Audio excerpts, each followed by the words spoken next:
हैं। देखो ये पुराने पैटर्न से, तो ये बात याद रहे। फातिमा रिकॉर्डिंग अभी स्टार्ट, शुरू से स्टार्ट की हुई थी या अभी करी है?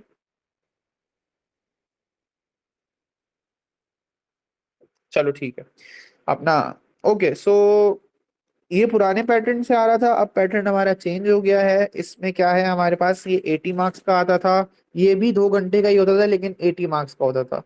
यहाँ पे जो मार्किंग होती थी वो 1.5 मिनट पर मार्क मिलता था, लेकिन अब ये चेंज हो गया है। अब ये 1.2 मिनट्स पर 1 मार्क हो गया है, या पर मार्क हो गया है, ठीक है। अच्छा इसमें भी वही इंस्ट्रक्शंस है, कोई ऐसा कोई डिफरेंस नहीं है, बस टाइम का गेम है। और इसमें न्यू चैप्टर कोई नहीं होगा, और इसमें पुराना चैप्टर अगर आएगा मैट्रिसेस, तो हम उसको हटा देंगे, हम उसको सॉल्व नहीं करेंगे क्योंकि सिलेबस से निकल चुका है। चलो स्टार्ट करते हैं। At mid day the temperature is -2, at 6 PM the temperature is 4। Find the difference between highest minus lowest. अब ये साइन को कंसिडर करना, लोएस्ट की साइन -2 है तभी मैंने लिया है, और फॉर्मूला लगाया हाईएस्ट माइनस लोएस्ट का, तो इसलिए माइनस आया। तो हाईएस्ट माइनस लोएस्ट की वजह से 4 माइनस -2 हो रहा है, 4 + 2 विच is 6। Temperature of the midnight is 9 degree lower than the temperature in eight mid day. Find the temperature at midnight. 9 degree lower है मिड डे से, मिड डे में -2 है, उससे भी लो है -9, तो ये हो जाएगा आपका -11। आगे चलते हैं। Amber and Pablo shares 280 in the ratio 2:5। Work out the Pablo's share. Pablo's का कितना शेयर होगा? अगर 280 टोटल किया जा रहा है तो टोटल रेशो कितना है? 7 है, तो 7 पे 280 शेयर अमाउंट शेयर हो रही है। पाब्लो का हमें नहीं पता, लेकिन पाब्लो का हमें रेशो पता है, अमाउंट नहीं पता, रेशो पता है। पाब्लो का रेशो क्या है? 5 है। क्रॉस मल्टीप्लाई करेंगे आंसर आ जाएगा, ये हो जाएगा आपका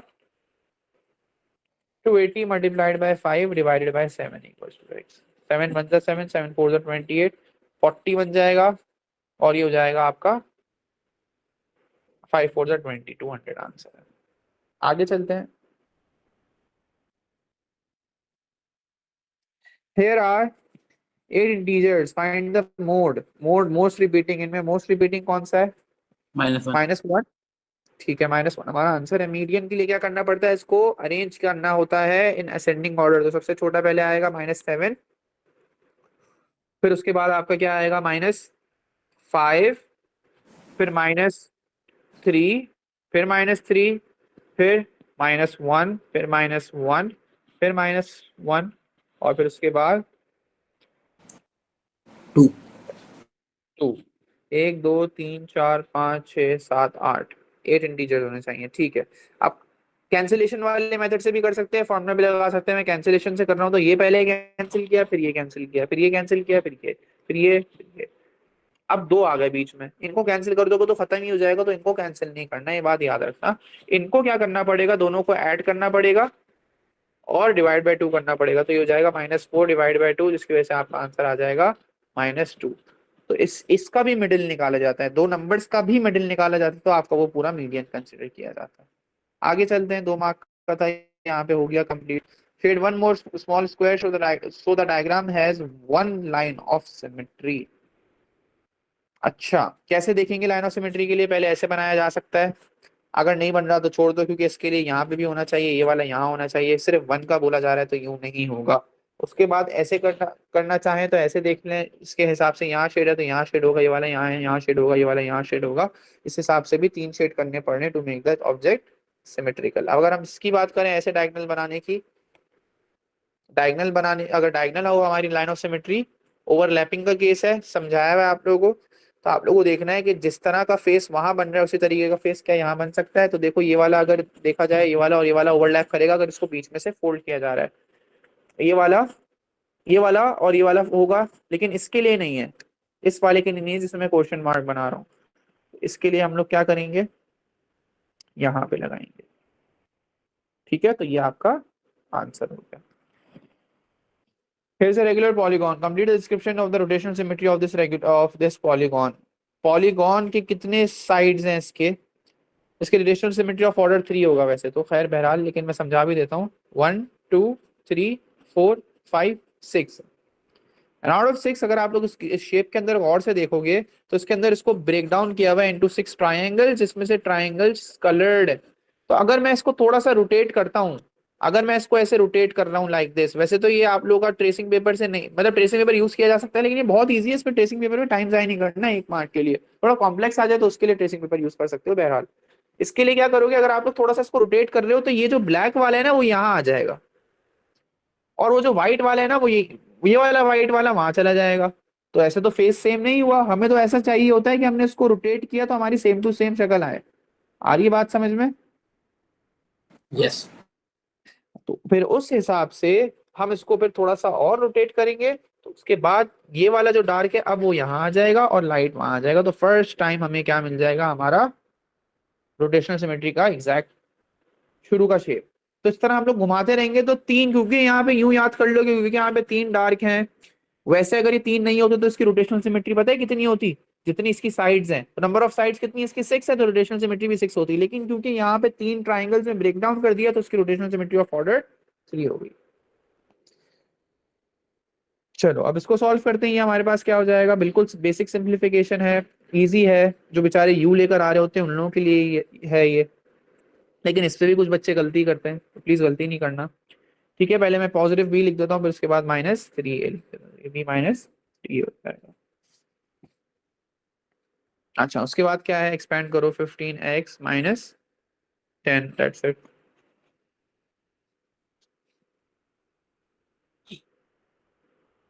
आगे चलते हैं। Table shows the time spent on homework task and the number of error made. अच्छा ठीक है, सही है।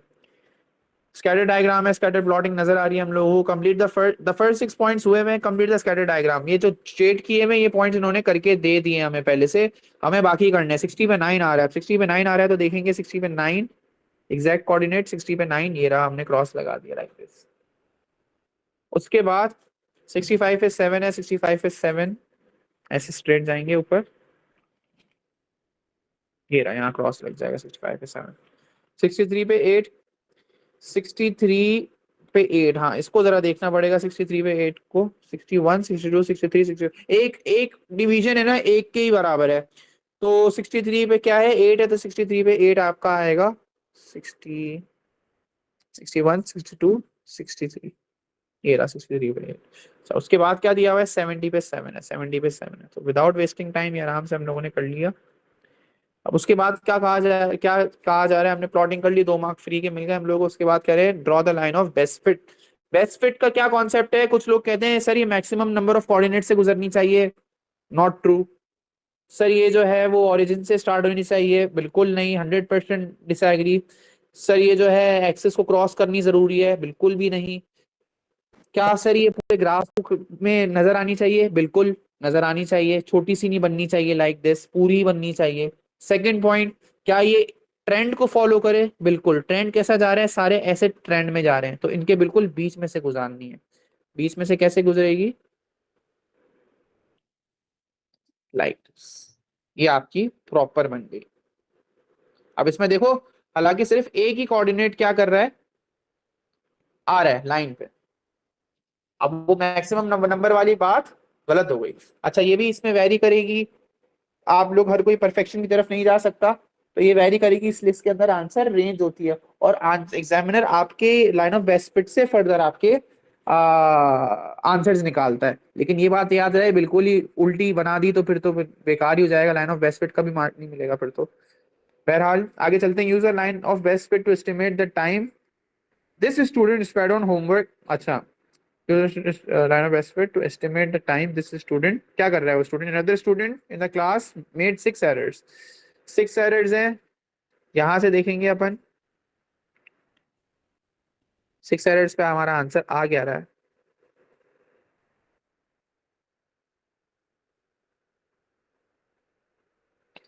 6 error पे हमारा आंसर आ रहा है 72, तो 72 मिनट्स हमारा आंसर है। आगे चलते हैं। by writing each number correct to one significant figure। ऐसे वन सिग्निफिकेंट फिगर में क्या हो जाएगा, ये 3 हो जाएगा, क्योंकि 1 इसको चेंज नहीं कर सकता। 3.0 लिखोगे तो 2 सिग्निफिकेंट कंसीडर किया जाएगा, क्योंकि लास्ट में 0.0 की सिग्निफिकेंस होती है। तो प्लीज 0.0 नहीं लिखना, सिर्फ 3 लिखना। उसके बाद क्या कह रहे हैं ये लोग, वन सिग्निफिकेंट फिगर में 26 को 30 कर देंगे। नंबर एंडिंग विद 0, उसकी कोई सिग्निफिकेंस नहीं है जीरोस की, तो ये 30 क्या है, उसमें वन सिग्निफिकेंट फिगर ये जो 3 है। अच्छा उसके बाद है 6.9, तो ये हो जाएगा 7, और 2.3 तो ये हो जाएगा 2। ये बन जाएगा आपका 90, और नीचे आ जाएगा हमारा 5, 5 1 जा 5 और 5 8 जा 40, 18 आंसर है। ठीक है, अच्छा उसके बाद क्या कह रहे हैं, these are the first 4 terms in a sequence, find the next number in a sequence. ठीक है, तो देखते हैं कॉमन डिफरेंस है, बिल्कुल है कॉमन डिफरेंस। कितना आ रहा है कॉमन डिफरेंस, 6 6 आ रहा है। ठीक है, तो हम लोग क्या करेंगे, नेक्स्ट नंबर बताना है, तो ये क्या हो जाएगा 26। Find expression in terms of n for the nth term of this sequence. तो क्या करेंगे, फॉर्मूला लगाएंगे a plus D bracket n minus 1। अच्छा, कुछ बच्चों ने ना मुझे बोला भी था कि ना सर ये ना a plus n minus 1 D क्यों नहीं बोलते आप, तो एक ही बात है, डी आफ्टर ऑल ब्रैकेट के साथ मल्टीप्लाई ही होगा। तो a plus D n minus 1 से भी कोई मसला नहीं है, मैं डी इसलिए पहले लिख रहा हूँ ताकि बच्चों को पता चल जाए कि आपको एक्सपेंड करना है ब्रैकेट के साथ। ठीक है, तो ये हो जाएगा t is equals to a first term d difference which is 6 n minus 1, t is equals to 2 plus 6n minus 6, t is equals to 6n minus 4। Next question करते हैं ट्रांसफॉर्मेशन का, गिव मी अ मिनट।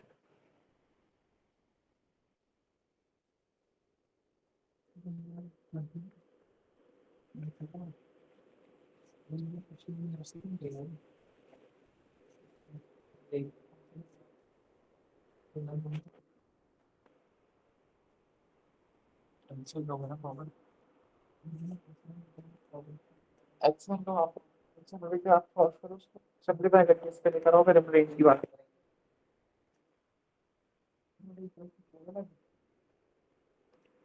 जो मैं कह रहा हूँ minus 3 upon वाले को दोनों तरफ पता है, तो बेसिक चीज तो करो जो आती है वो करो। अच्छा आनी चाहिए।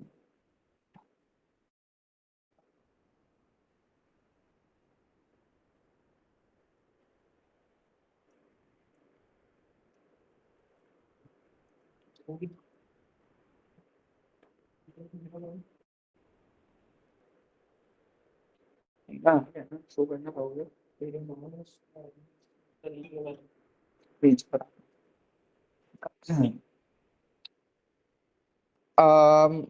क्वेश्चन नंबर 9 पे ना अपन, ठीक है। अच्छा, अब क्या कह रहे हैं ये लोग, ट्रांसफॉर्मेशन है, describe the single transformation that map triangle A onto triangle B. क्या हुआ है यहाँ पे, कोई बता सकता है। Enlargement. इनलार्जमेंट है, गुड।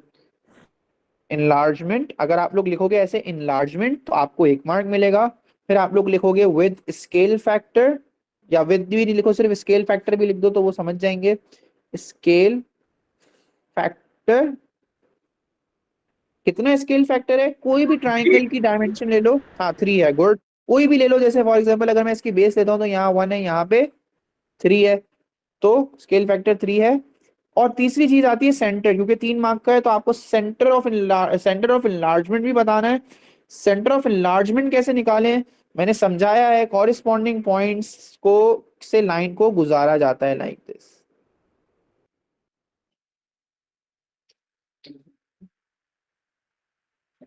अच्छा,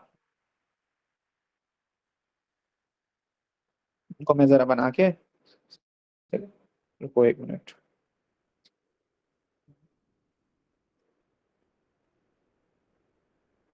दो से भी पता चल जाएगा क्या आ रहा है, अगर कोई 3 भी बनाना चाह रहा है तीसरी तो वो भी बना सकता है। कोशिश करना लाइट पेंसिल से बनाना ये, और ताकि आप बाद में इरेज भी कर सको, क्योंकि इसके बाद ही कुछ और भी करवाया जाता है तो उसके लिए स्पेस बचता नहीं है। तो खैर खैर हमें 2 से ही पता चल रहा है, हम तीसरा भी बना सकते हैं, वो भी वहीं पे आ रहा है। सेंटर आपका आ रहा है जहां सारी लाइन मीट करती है, तो सारी लाइन कहाँ मीट कर रही है, यहाँ पे कर रही है, तो 3,4 है। बहुत स्टूपिड मिस्टेक्स देखी है मैंने, 4,3 लिख रहे होते हैं बच्चे, तो बेटा प्लीज इसको अवॉइड करना, पहले एक्स कोऑर्डिनेट आता है फिर वाई कोऑर्डिनेट आता है। ये समझाने वाली चीजें नहीं है जो मैं समझा रहा हूँ, इतनी बच्चों वाली लेवल पे लेके जा रहा हूँ, लेकिन प्लीज इस चीज को है ना आप लोग इस पे गलती नहीं करना। ठीक है, आगे चलते हैं। Triangle A is mapped on triangle C by the translation of -3 and 2। X की movement to the left side है -3, मतलब लेफ्ट साइड है 3, और 2 अप है, ठीक है, क्योंकि लेफ्ट साइड है इसलिए माइनस है। तो हम लोग को क्या करना पड़ेगा, अब हम लोग को किसको बनाना है, ए से सी में जाना है। तो आप ए का कोई भी कोऑर्डिनेट उठा लो, इसका ये वाला वर्टिस में आपने ये वाला वर्टिस उठा लिया, आप इसको लेके जाओ और इसको ट्रांसलेट करो, 3 बैकवर्ड, 1 2 3 बैकवर्ड और 2 अप, 1 2। ये लाइंस नहीं दिखाना जो मैंने दिखाई है, मैंने आप लोग को समझाने के लिए दिखाई है, ठीक है। ये जो लाइंस है ना, ये जो मैं बना रहा हूँ, ये नहीं दिखाना, ठीक है। अब यहाँ पे इसकी हेड आ गई, तो इस तरीके से ही ये बाकी आप डायग्राम कंप्लीट कर सकते हो ट्रांसलेशन में, ये एग्जैक्ट बनती है। आपने हेड बना ली तो उसी के जैसी आपने एग्जैक्ट फिर आपको डायग्राम बनानी है। तो डायग्राम ये सी आ गई। अगर किसी को प्रॉब्लम है तो वो कंफर्म भी कर सकता है, इस पॉइंट से कंफर्म कर सकता है, ये देख सकते हो 1 2 3 1 2 वहीं पे आ रहा है, ठीक है। तो ये आपका सी बन गया। आगे चलते हैं, साइमल्टेनियस इक्वेशंस अपने अंदाज से करूंगा मैं। क्या करूंगा, बी को कॉमन कर देता हूँ। तो बी, अगर बी को सब्जेक्ट बना देता हूँ तो बी यहाँ पे सब्जेक्ट है, तो ये हो जाएगा -4 -3a, एक जगह सब्जेक्ट हो गया।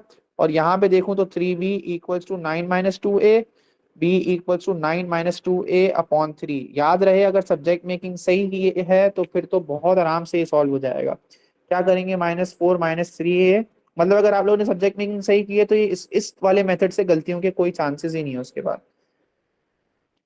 फिर सिंपल क्रॉस मल्टीप्लिकेशन होगी, -12 -9a इक्वल्स 9 -2a। अरेंज करेंगे इसको, ये बन जाएगा आपका -12 -9 is equals to 9a -2a। 9a -2a 7a हो जाएगा, और ये हो जाएगा -21।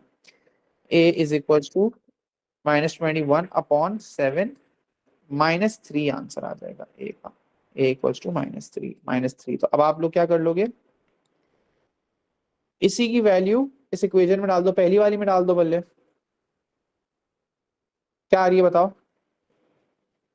-4 + 6।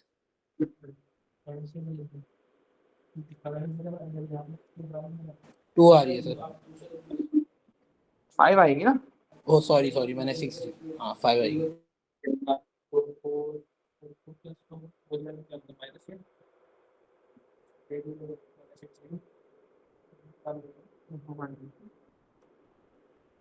ठीक है, अच्छा 11 पे चलते हैं।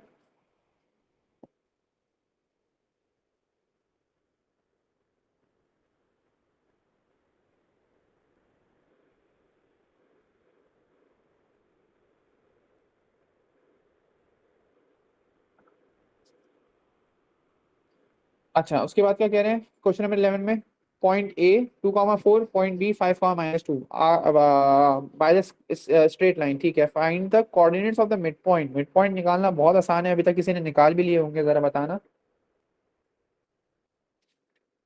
नहीं निकाले, मैं निकाल लेता हूँ, चलो। -3.5 और 1। ठीक है, -3.5 तो नहीं है, सॉरी 3.5 है। ठीक है गुड। कैसे निकाला जाता है आप लोगों को पता है, x1 + x2 upon 2, y1 + y2 upon 2। मैंने यही किया है, बेसिक है। आगे चलते हैं, ग्रेडियंट निकालने of the line A B. Gradient निकालने के लिए क्या करेंगे, m equals to y2 - y1 upon x2 - x1। m equals to y2 की जगह आप लोग डाल दो कोऑर्डिनेट ऑफ b, डाल दो a, डाल दो, कोई मसला नहीं है। बस जिसको y2 बोल रहे हो तो उसी के x2 बोलना पड़ेगा, उसी के x कोऑर्डिनेट को। तो अभी मैं अगर y2 बोल रहा हूँ कि b के y कोऑर्डिनेट को, तो ये हो जाएगा y2 - y1 upon x2 5 -x1 2, ये जाएगा -6 अपॉन 3 -2 आंसर। स्टैंडर्ड फॉर्म में लेना लिखना है इसको, आगे लेके जाएंगे, ये हो जाएगा आपका 1 2 3 4, तो 2.57 मल्टीप्लाई बाय 10 की पावर -4, क्योंकि आप आगे लेके गए हो, ठीक है। 2.57 10 की पावर -4। अच्छा, उसके बाद क्या कह रहे हैं, workout give your answer in standard form. जो बेसिक चीजें हैं जिसको आप डिवाइड कर सकते हो उसको डिवाइड कर दो, और बाकी जो 10 की पावर उसको इंडाइसेस के हिसाब से कर लेंगे। तो अभी आपके पास क्या है, ये डिवाइड हो सकता है, और ये 1/2 को 0.5 लिखा जा सकता है। तो 0.5 लिखने के बाद अगर आप लोग इसको कंसिडर करोगे तो यहाँ पे क्या आ जाएगा आपका, बेसिस सेम है, पावर्स माइनस हो रही हैं, तो 4 10 की पावर 4 - -5, ठीक है। बीच में डिवीजन है, बेसिस सेम है तो पावर माइनस हो जाएंगी, ये बात हमने की हुई है, तो 0.5 मल्टीप्लाई बाय 10 की पावर 9 हो जाएगी। अगर एक डेसिमल आगे ले जाएंगे तो 5 मल्टीप्लाई बाय 10 की पावर क्या हो जाएगी? 8। 8। Good good. तो ये बात याद रखना, अक्सर आप लोग भूल जाते हो कि आगे जाने में पावर डिक्रीज होती है, पीछे जाने में पावर इंक्रीज हो जाती है। अच्छा, वर्कआउट 2 होल 1/5 डिवाइड बाय, ये बहुत आसान है, इसको पहले मिक्स फ्रैक्शन से हटाओ तो ये हो जाएगा 11/5 और फिर उसके बाद divided by 3/4। 11/5 multiplied by 4/3 divisible नहीं है, ऐसे लिख दो 44/15। अब इसको भी मिक्स फ्रैक्शन में देना है इनको, तो ये क्या बन जाएगा हमारा? 15 टू ज़ा ये हो जाएगा 15 टू 30। गुड, 15 टू 30, 15 3 45 होता है, तो 15 टू तो 2 होल और 30 और 44 में कितना फर्क है? 14 अपॉन का फर्क 14। है। जबरदस्त, तो ये हो जाएगा 2 होल 14/15। साइड पे बॉक्स बनाने की जरूरत भी नहीं पड़ी, 2 मार्क का आराम से हमने सॉल्व कर लिया। Write 360 as a product of its prime factor. Product of prime factor कैसे निकालेंगे? ऐसे निकालेंगे, ये हो जाएगा 180, फिर ये हो जाएगा हमारा 90, फिर हो जाएगा हमारा 45, फिर ये हो जाएगा हमारा 3 15 45, फिर ये हो जाएगा हमारा 3 5 एंड देन 5 1 5। ये हो जाएगा आपका 2 की power 3 multiplied by 3 square multiplied by 5। Smallest positive integer n such that 360n is a cube number। Cube number क्या होता है? जिसकी सारी फैक्टर्स की, प्राइम फैक्टर्स की पावर्स जो है ना, वो क्या हो? मल्टीपल ऑफ 3 हो। ये बात याद रखनी है, ये पहले भी बताई थी, मल्टीपल ऑफ 3 हो। तो जैसे अभी हम देखें, अगर 360 n के साथ मल्टीप्लाई हो रहा है तो 360 मल्टीप्लाई बाय n, n एक खास नंबर होगा जो उसको क्या कर देगा? स्क्वायर नंबर बना देगा। मतलब n ऐसा नंबर होगा जब वो मल्टीप्लाई होगा 360 से, तो 360 से जब मल्टीप्लाई होने के बाद जो नया नंबर बनेगा वो क्यूब नंबर हो जाएगा, मतलब जिसका अंडर रूट ऑफ, जिसका क्यूब रूट पॉसिबल है। बेसिकली हमें ना क्यूब रूट निकालना है ना वो नया नंबर जानना है, हमारे पास बस ये नॉलेज होनी चाहिए कि ये n कौन सा नंबर होगा। ये नॉलेज कैसे पता चलेगी? ये पता कैसे चलेगा? ऐसे पता चलेगा कि आपको सबको क्यूब करना पड़ेगा। 360 के अगर मैं प्राइम फैक्टर्स देखूं तो यहाँ पे 2